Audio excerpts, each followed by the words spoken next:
நம்மளோட வாழ்க்கையில் ஒரு சேஞ்சஸ் வேணும்னா ஃபஸ்ட்டு திங் நம்ம சேஞ்ச் பண்ண வேண்டியது என்ன தெரியுமா? நம்மளோட தாட்ஸ். நீங்கள் நினைக்கலாம் தாட்ஸில் என்ன இருக்குது, ஜஸ்ட் இமேஜினேஷன் தானே அப்படின்னு சொல்லிட்டு. பட் உண்மை என்னென்னா எல்லா சக்ஸஸ் அண்ட் டெசிஷனும் அந்த ஒரு சின்ன தாட்ஸ்லேருந்து தான் ஸ்டார்ட் ஆகுது. நீங்கள் எப்படி திங்க் பண்ணுறீங்களோ அதே மாதிரி தான் நீங்கள் வாழ்கிற வாழ்க்கையும் உருவாகுது. இமேஜின் பண்ணிக்கோங்க, நீங்கள் ஒரு இன்டர்வியூக்கு போகிறீங்க. போகிறதுக்கு முன்னாடி நான் ஃபெயில் ஆகிடுவேன், நான் கான்ஃபிடென்ட் இல்லை அப்படின்னு சொல்லிட்டு நீங்கள் திங்க் பண்ணுறீங்க. ஈவன் நீங்கள் ரொம்ப டேலண்ட்டாக இருந்தால் கூட உங்களோட எனர்ஜி வந்து ட்ராப் ஆகிடும், பாடி லாங்குவேஜ் வந்து டல் ஆகிடும். ஸோ அதனால் இன்டர்வியூவில் வந்து ரொம்ப டல்லாக பெர்ஃபார்ம் பண்ணுவீங்க.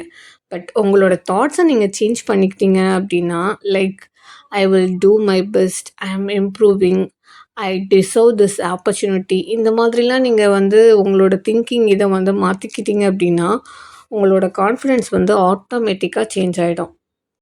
இந்த ஒரு 3 ஹேபிட்டை வந்து இன்னிலேருந்து ஸ்டார்ட் பண்ணுங்கள்.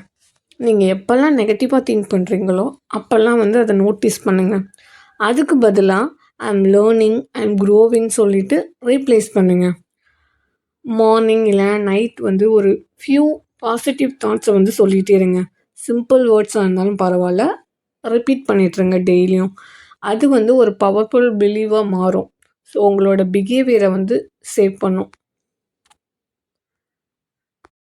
ஸோ ஃபைனலாக என்ன சொல்ல வரேன் தெரியுமா? உங்களுக்கு என்ன வேணுமோ அதுவும் உங்களால் ஆக முடியாது. நீங்கள் என்ன திங்க் பண்ணுறீங்களோ அதுவாக மட்டும்தான் உங்களால் ஆக முடியும். ஸோ நீங்கள் நெகட்டிவாக திங்க் பண்ணாதீங்க, பாசிட்டிவாக திங்க் பண்ண ட்ரை பண்ணுங்கள். இந்த மாதிரி வீடியோஸ்க்கு கீப் இன் டச். தேங்க்யூ.